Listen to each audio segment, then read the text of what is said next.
Amma moo produceroonni koo dabalataan keessummaa lammataa TikTokerii baay'ee jabduu fi akkasumas immoo taatu gara fuulduraatti aartii Oromoo keessatti bakka guddaa ga'uu dandeessu tokko si affeerreerraa naan jedhanii keessummaan keenya guyyaa har'aa immoo TikTok irratti baay'een keessan Feeni jechuudhaan beektu TikToker Fenet Muleta Hamiloo Adan Nasimadda. Bagana gaan dhufte Fenet. Bagana gaan Kamu Geta Bayuma Bagana Bagana gaan Nori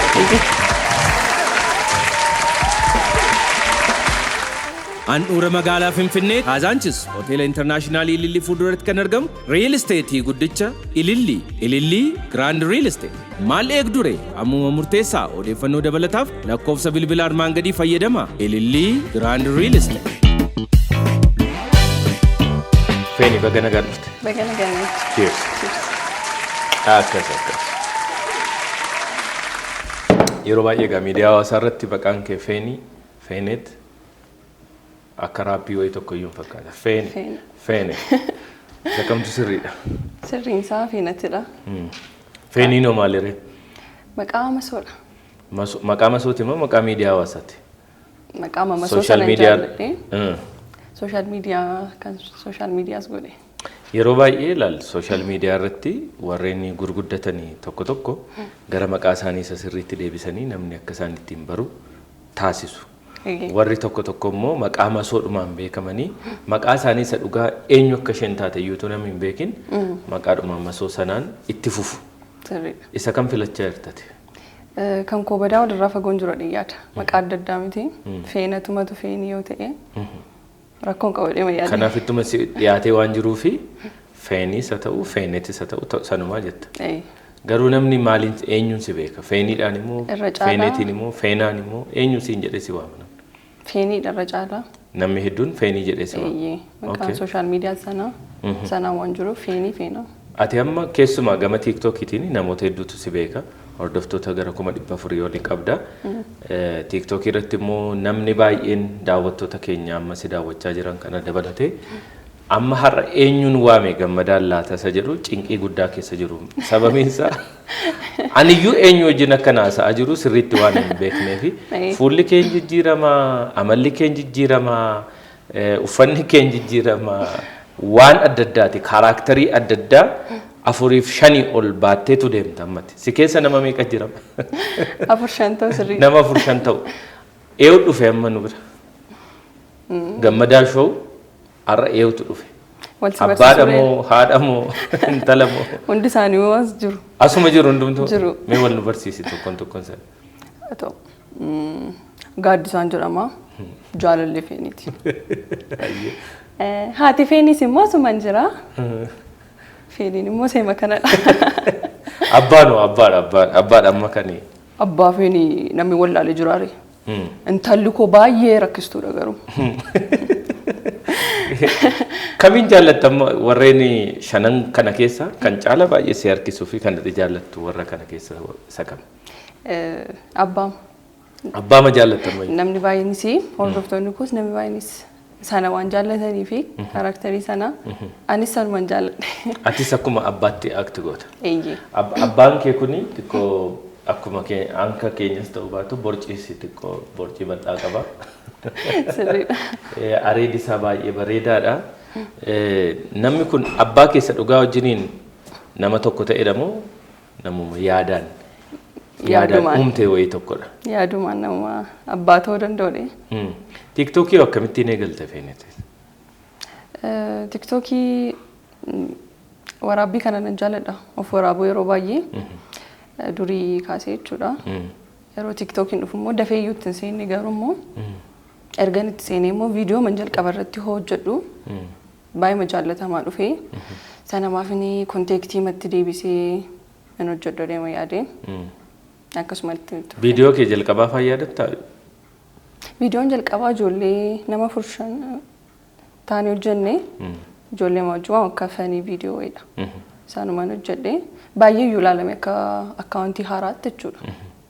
Sana boodan itti fufe. Viidiyoo jalqabaa gaafa hojjettu akka namni baay'een gara TikTokitti yeroo dhufu namni baay'een yookiin faarfannaa banatee fuuldura dhaabbatee yookiin immoo sirbaan waan ta'e jedheetu lipsing isa jedhan kanaan jalqaba. Ati garuu diraamaadhumaan eegalte jechuudha viidiyoodhuma jalqaba. Jalqabne ijoollee wajjin sana booda garuu ijoollee wajjin erga gargar facaan immoo qofaama koo akka kana nama baay'ee. Duraan akka tiimiitti yookiin akka gareetti hojjechuudhaaf ture kan isin yaaddu. Viidiyoo jalqaba tokko lama itti yaadnes miti akkuma tasaa wayii ture waraabni erga poosti goonee immoo baay'ee ilaalamiin numtu sana booda qofaama koon itti fufee garuu. Kanaaf warra shanan kana keessa anatu baay'ee jaallatamaa jira jettee waan kophaafte wayiiti. Qofaama shan ta'uu waan hin barbaadedha. Kophuma koyyuu anuu shanii maaltu nama shan na barbaachisee waan jettu wayii fakkaata. TikTokii kana irratti namni fakkeenya sii ta'e akka baluutti toon viidiyoo jedhee namni baay'een na ilaaluu danda'a jaalatamuu nan danda'a jettee akka fakkeenyaafaatti fuuldura kee godhattee eegalte fa'aa jira. Lakkiin jiru. Aayidiyaa mataa makootii yaadeenii waan gaariidha hojjedhee kanumadha. Ergasii egaa viidiyoo kee baay'ee isaa ilaalaan ture kophaas kan hojjechaa turte akkuma namoonni kan biraa godhan baay'ee isaa istiraagilii yeroo dheeraa booddee bakka waan of argatte wayii natti fakkaata boodarra ani Fenet ishee kana Fenet too karaakterii akkasii hojjettee caalaa jaallatamuu dandeessi yookiin caalaa hubatamuu argamuu dandeessi jettee waan yaaddee wayii tokko natti fakkaata. Akkamittiin gara karaakteroota amma taphachaa jirtuu fi akka abbaatti, akka haadhaatti, akka dhiiraatti, akka durbaatti, akka obboleessaatti, akka maalii kanatti aakti gochuu kana kan jalqabde yeroo ta'e booddeedha. Akkamittiin gara kanatti dhufte? Aayidiyaa hojjedhutu wanti yaadu baay'een isaa mudannoo koodhaa, mudannoo hiriyoota kootii waan naannootti arguudha waan ta'eef sanas maafini akkasitiin hojjedhu deematti yaadeema hojjedhee namnis immoo baay'ee jaallatee isa kana jechuudha isa booddanaa kana namnis jaallannaan sanumaan itti fufe. Karaakterii kana erga jalqabdee waggaa meeqa taateetti saammattiin beekamtuu fi caalaatti namni hedduun itti waggaama tokko. Waggaama tokko? Reefu waggaa tokko kana kan eegalte? Yeroo jalqabaatiif nama meeqa taatee hojjette? Yeroo jalqabaa lama laata lama dheeshaa. Nama lama. Abbaa fi haadha moo? Haadhaaf mucaa xiqqoos ta'ee hojjedhee ture. Sanarraan immoo baay'inaan immoo gurbaaf intala.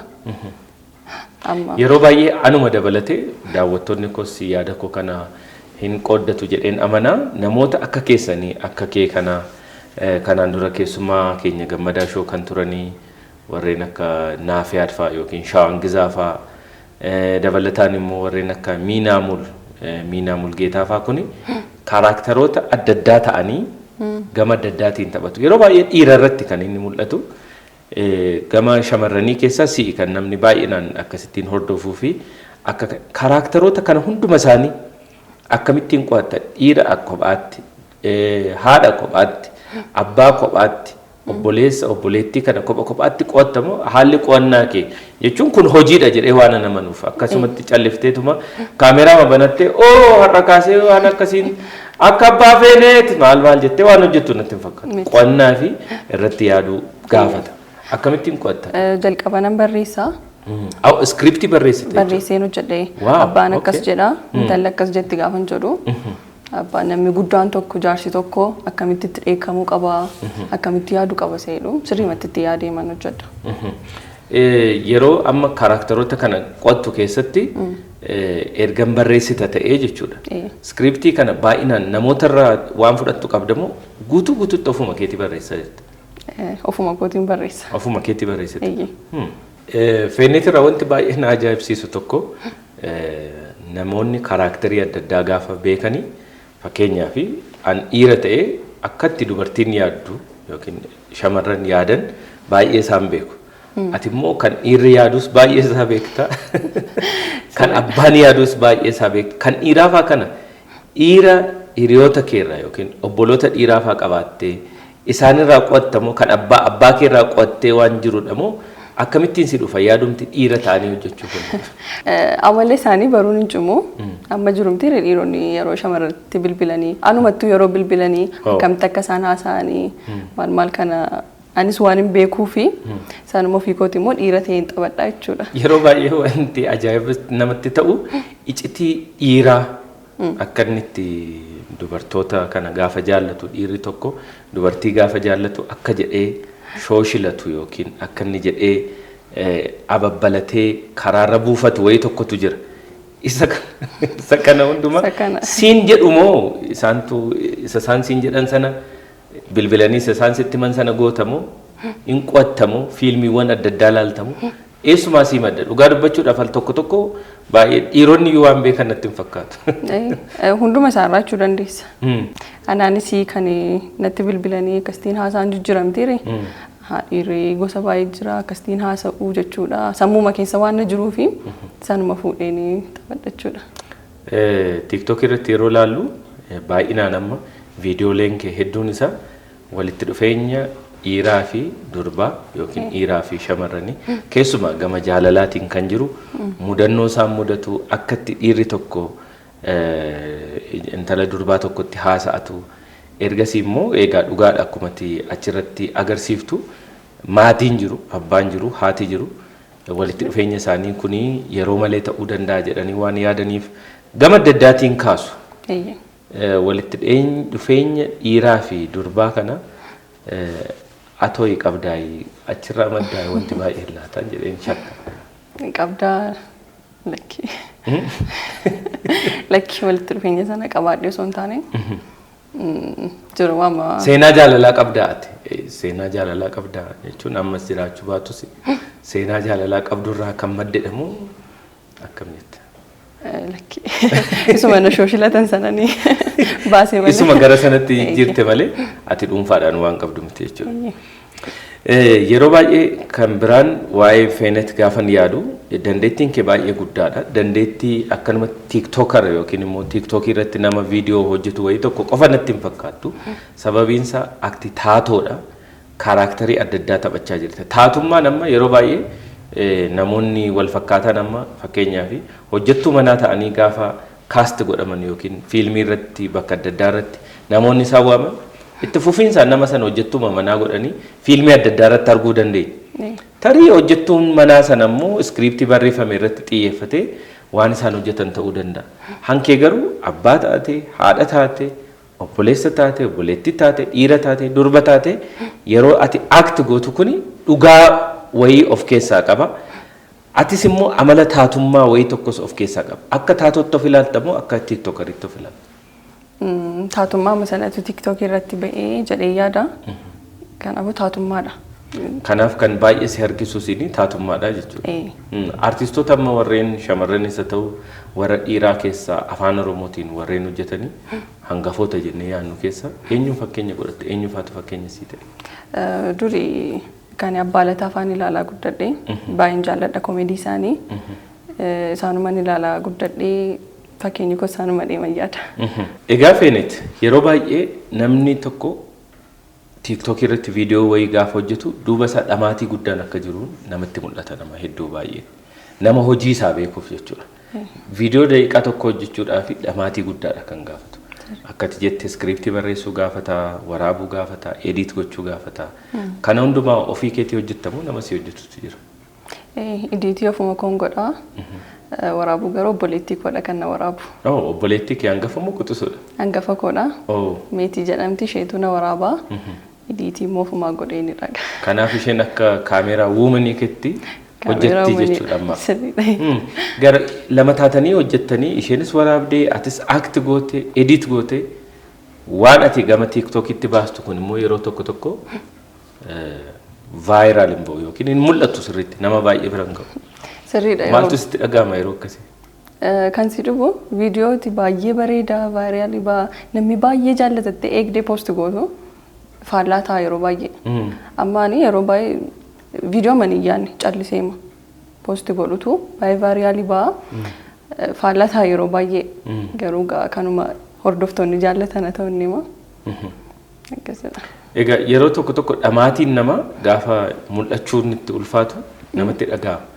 Yeroo inni viral ba'uu dhiisu kana maal goota? Hin balleessitamu irra deebitee hojjettamu achumatti dhiifta viidiyoo kana. San achumatti kaayanii kan biraan hojjedha. Yoo inni jaallatame wanta akkasiin jaallatama jedhee gosa sanaa baay'isuu yaalaa jechuudha.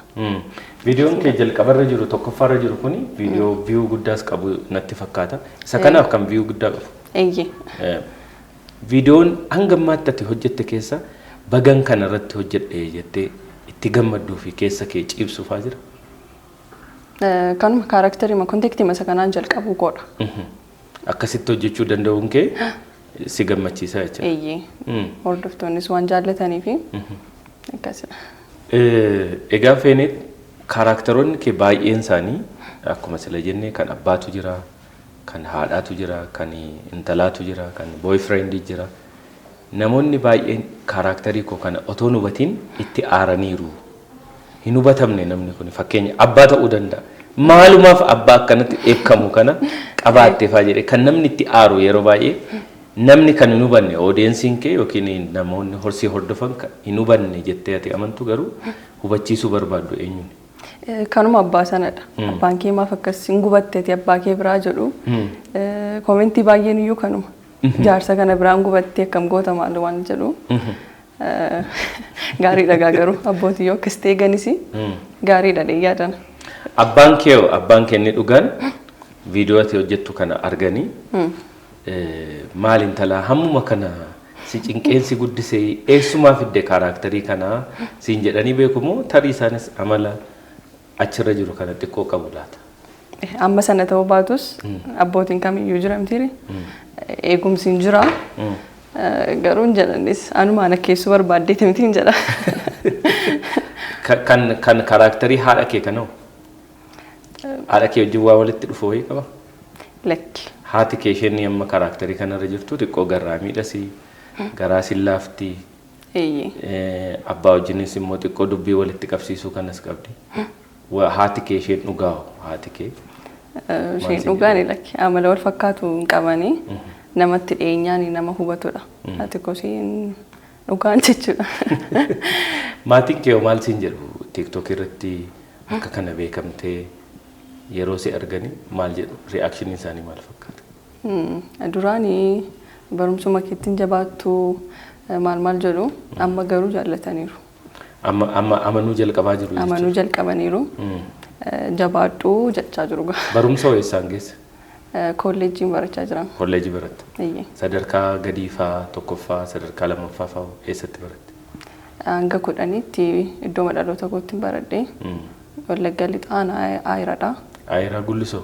Ayiraa Gullisoo. Akka ija Kileemayin hospitaala ijaa jira biyya keessa? Beekam eeyyee. Hospitaalaan Beeka. Sirriidha. Intala Ayiraati jechuudha. Intala Ayiraadha. Baay'ee namatti tola. Eegas egaa gara Finfinnee kutaa 10 fixee dhufte Finfinnee jechuudha? Kutaa 11 ka'ee asumatti barachaa jira. Amma kolleejii barachaa jirti. Eeyyee. Barnoota keessi TikTokii kanas wal cinaa deemsisaa jirta. Eeyyee. Kamirratti yeroo baay'ee balleessita garuu? Lamaan saayyuu. Yeroo barumsaa boodadha kan hin hojjedhu yeroo baay'ee viidiyoo. Mee amma Feene viidiyoo yeroo baay'ee akkatti jettee barreeffattee itti yaaddee qophooftee hojjetta. Garuu ammatoo akkuma tasaama viidiyoo gaarii wayii tokko TikTok irratti kan darbuu danda'u kan daqiiqaa tokko kan namni 2 yookiin namni 3 irratti act godhu nu hojjedhutu siin jennee hojjechuu dandeessaa? Eeyyee. Waliin ilaalu? Inni ilaalla.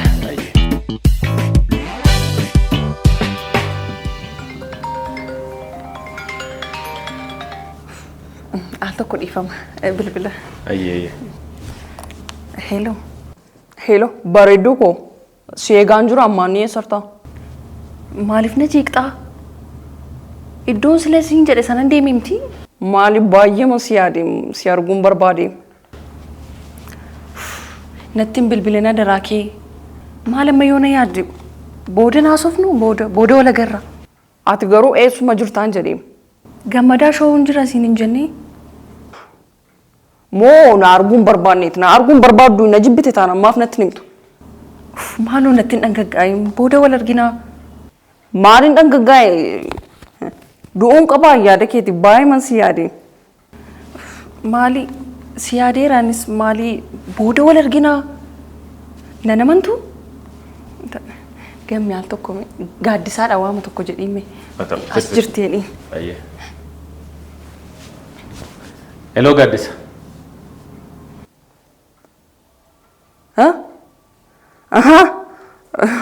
Gammadaa show isin bira jirti? Eeyyee an gammadaadha. Maali naan ergitaniire baay'ee mayyaa deemanoo? Ma injeeqin maalo maaliif jeeqtaani ati mucaa kana yeroo hedduu irra deddeebiidhaan jeeqaa jirta otoo jeequu baattee gaarii natti fakkaata amma immoo interviyuu kennaa jirti mucaan kuni na bira jirti baatee siifa bilbiltumaa rakkinni jira. Baay'ee ma yaadeenitti bilbileem sagalee mashee dhaga'uuf. Meetti deebisi mi'aal tokko. Tole hayyee taasise itti na deebisi jedhe. Si bareedduu koo ilaamee waa'ee jaalala keenya immoo adaraa sirrii taasee egaa TV irraa akka uummati nu ilaalutti. Qoostaa boodan si bilbila. Adaraa kee bareedduu koo baay'een si jaalladha gaaddisaa jaalallee koo maal jechuu qabda tolee safaruma taasisuuf naannafatti. Dafii immoo bo'ee egaa bareedduu koo tole. Tole. Ifama. Amaara kun jiru. Haqa keessan haqiiqadhaan baankii Awaash. Ayyeegaa daawwattoota keenya viidiyoo Fenet baay'ee nama kofalchiisuu fi nama bashannansiisu laallee walitti deebineerra. Fenet namoota amma nu agarsiistus haa ta'u kan viidiyoo kee TikTok irratti agarsiiftu abbaa ta'uuf haadha ta'uuf obboleessa ta'uuf dhiira ta'uuf durba ta'uu fi uffannaa garaagaraa fayyadamaa jirta. Meekaappii sin fayyadamta jedhee yaada. Kaanoo maal fa'aa fayyadamtee akka kanatti kaaraakterii barbaachisaa ta'e kana fidda. Fiiltariis nan fayyadama.